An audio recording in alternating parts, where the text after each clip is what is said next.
उड़ान। पाठ 3 बस की यात्रा, जो कि एक व्यंग्यात्मक पाठ है, उसमें दी गई सभी गतिविधियों को हल करेंगे।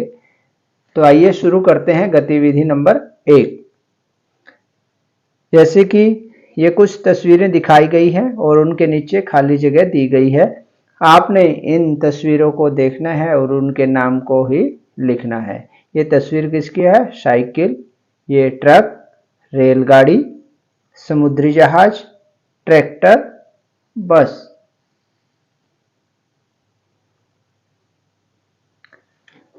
आपने इनमें से किस किस साधन का प्रयोग करते हुए यात्रा की है? अपनी कल्पना के आधार पर 5 पंक्तियां लिखें। जैसा कि आप देख चुके हैं, जिन साधनों के नाम हमने अभी लिखे हैं उनकी तस्वीर दी गई थी, नाम हमने अपनी तरफ से लिखे हैं। अब उन्हीं से संबंधित आपने कुछ वाक्य पंक्तियां लिखनी है। तो आइए शुरू करते हैं। आप अपनी मर्जी से कोई भी वाक्य बनाकर, पंक्तियां बनाकर लिख सकते हैं। मैं साइकिल से विद्यालय जाता हूं, या मैं हर रोज साइकिल चलाता हूं, चलाती हूं। कुछ भी आप वाक्य लिख सकते हैं। जैसे मैं साइकिल से विद्यालय जाता हूं, अगर आप लड़की हैं या महिला हैं तो जाती हूं लिख सकते हैं। मैं अपने मामा के गांव बस से जाता या जाती हूं, या गया या गई, जो भी लिखना चाहे लिखें। मुझे रेलगाड़ी में यात्रा करना अच्छा लगता है।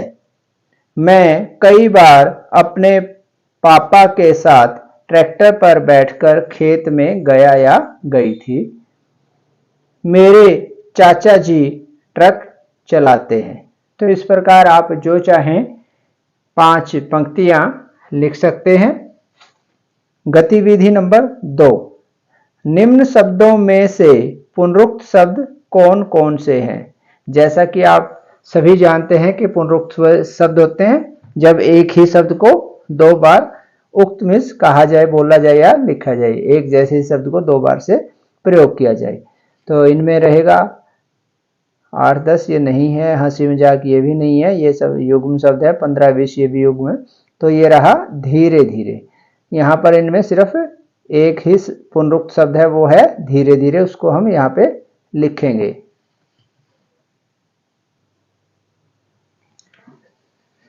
गतिविधि नंबर 3 को हल करते हैं। निम्न शब्दों में से विशेषण शब्द कौन कौन से हैं? ये कुछ शब्द दिए गए हैं, इनमें से आपने विशेषण शब्दों को छांट करके नीचे दी गई जगह पर लिखना है। जैसे हम एक बार शब्दों को पढ़ लेते हैं। फर्स्ट, बस, 8-10, महान, 15, आदमी, घर। इनमें से जो विशेषण शब्द हैं उनको लिख लेते हैं। फर्स्ट ये एक विशेषण शब्द है। 8-10 ये भी विशेषण शब्द है। महान ये विशेषण शब्द है। और 15 ये भी एक विशेषण शब्द है। तो इस प्रकार से हमारी गतिविधि पूरी होती है। आइए गतिविधि नंबर 4 को हल करते हैं। गतिविधि नंबर 4।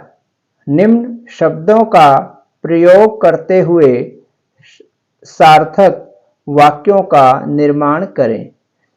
ये कुछ शब्द दिए गए हैं, इनको प्रयोग करते हुए आप अपनी पसंद के कोई भी वाक्य लिख सकते हैं। यानी कि इन वाक्यों को आपने, इन शब्दों को वाक्यों में प्रयोग करना है। क, बस। बस आप कोई वाक्य लिखे, उसके अंदर बस आना चाहिए। मैं अपने मामा के घर बस से जाता हूं या जाती हूं। ख, यात्रा। रेलगाड़ी में यात्रा करना बहुत आरामदायक है। ग, खाना। हमेशा खाना खाने से पहले हाथ जरूर धोने चाहिए। या मेरी माताजी बहुत अच्छा खाना बनाती हैं। तो आप जो चाहें इनके लिए वाक्य लिख सकते हैं। बस इन शब्दों को आपने उन वाक्यों में प्रयोग करना है।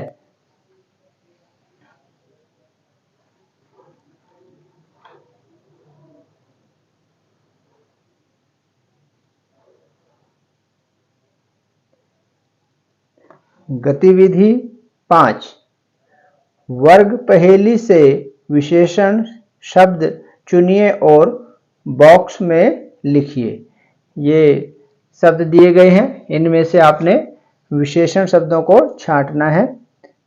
आदमी, 8, मेरा, चूड़ी, वे, का, दिखा, की, बस, महान, औरत, 10, फर्स्ट, पक्षी, तो, हम।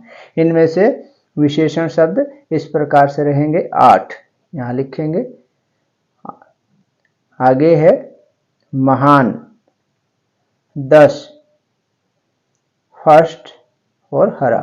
तो हम इन शब्दों को यहाँ पर दी गई जगह पर लिख देंगे। 8 महान, 10 फर्स्ट, हरा।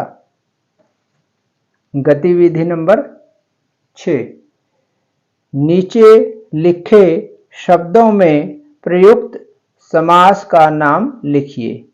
ये शब्द दिए गए हैं, जैसे क पे हंसी मजाक और ख पे है हरे भरे। इनमें कौन सा समास है? हंसी मजाक ये एक द्वंद्व समास है। जैसा कि आप जानते हैं कि द्वंद्व समास में एक योजक चिन्ह दिया होता है और उसमें दोनों ही पूर्व पद और उत्तर पद यानी पहले वाला और बाद वाला दोनों ही प्रधान होते हैं। वो या तो एक जैसे होते हैं या फिर वो विपरीत शब्द भी हो सकते हैं और दोनों ही पद उनमें प्रधान रहते हैं। तो हंसी मजाक जो शब्द है इसके अंदर द्वंद्व समास रहेगा। हरे भरे, इनमें भी योजक चिन्ह का प्रयोग है और दोनों ही पद प्रधान है, तो यहाँ भी द्वंद्व समास है। तो हम समास का नाम लिखेंगे द्वंद्व।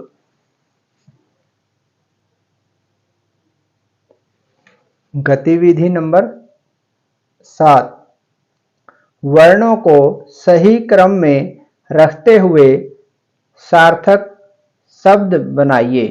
ये कुछ वर्ण दिए हुए हैं कोष्ठक के अंदर, ये अनुचित क्रम में दिए गए हैं या अलग अलग से दिए हुए हैं, उनके बीच में अल्प विराम का प्रयोग है।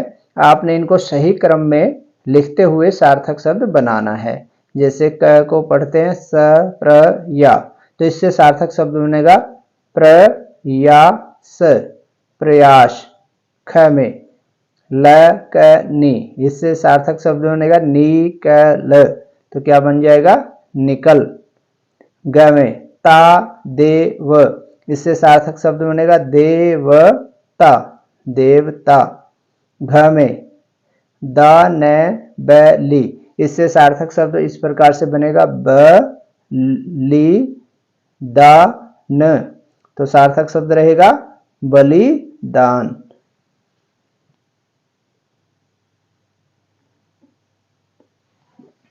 गतिविधि नंबर 8, नीचे दिए गए शब्दों में प्रयुक्त उपसर्गों को छांटकर लिखिए।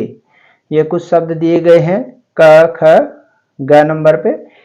इन शब्दों में जो उपसर्ग प्रयोग हुआ है उसको छांट करके आपने यहाँ पर लिखना है। इससे पहले हम उसको बात को दोहरा लेते हैं कि उपसर्ग वे शब्दांश होते हैं जो किसी शब्द के शुरुआत में या उसके शुरू में जुड़कर उसके अर्थ को बदल देते हैं, उन्हें उपसर्ग कहा जाता है।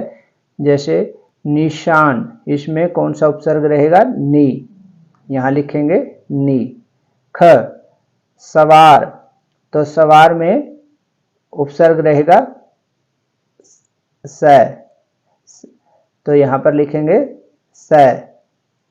असहयोग, तो असहयोग में हमारा उपसर्ग रहेगा अ, तो यहाँ लिखेंगे अ। अ प्लस सहयोग से असहयोग बनता है। निशानी प्लस शान, स प्लस वार और अ प्लस सहयोग, तो ये हमारे उपसर्ग इस प्रकार से रहेंगे नी, स और अ। आइए आज के पाठ की आखिरी गतिविधि नंबर 9 को हल करते हैं। नीचे दिए गए शब्दों में प्रयुक्त प्रत्ययों को छांटकर लिखिए। जैसा कि आप सभी जानते हैं कि प्रत्यय किसको कहते हैं? वे शब्दांश जो शब्द के अंत में या बाद में जुड़कर उसके अर्थ को बदल देते हैं, उन्हें प्रत्यय कहा जाता है। तो हमारे शब्द इस प्रकार से रहेंगे: समझदार, छोड़कर सोचता। इनमें से अब हम प्रत्ययों को छांटते हैं। समझदार में दार प्रत्यय रहेगा। ख छोड़कर, छोड़कर में कर प्रत्यय है। और ग पे सोचता में ता प्रत्यय है। आज की हमारी ऑनलाइन कक्षा यहीं पर समाप्त होती है। आशा है आप सभी को अच्छी लगी होगी।